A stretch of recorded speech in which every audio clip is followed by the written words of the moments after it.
উত্তরপ্রদেশের মথুরায় বৃন্দাবনেরই একটি অংশ নিধিবন।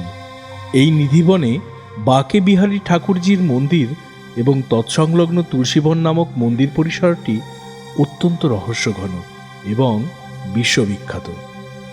এই মন্দির পরিসরে সন্ধ্যারতির পর রাতে কোনো প্রাণী বাস করে না। ভক্ত এবং সেবায়িতদের প্রবেশও সম্পূর্ণরূপে নিষিদ্ধ।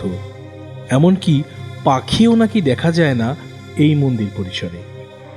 কথিত আছে ভগবান শ্রীকৃষ্ণ ও রাধিকা গোপীগণ সমেত প্রতি রাতে এই প্রাঙ্গণে লীলা কীর্তন করেন, যার প্রত্যক্ষ দর্শন যে কোনো নশ্বর জীবেরই সাধ্যাতীত।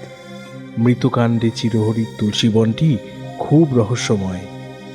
এই তুলসী বৃক্ষরা সবাই নাকি গোপীগণ, আর ভগবানের নিত্যলীলায় মেতে আছে নিধিবন।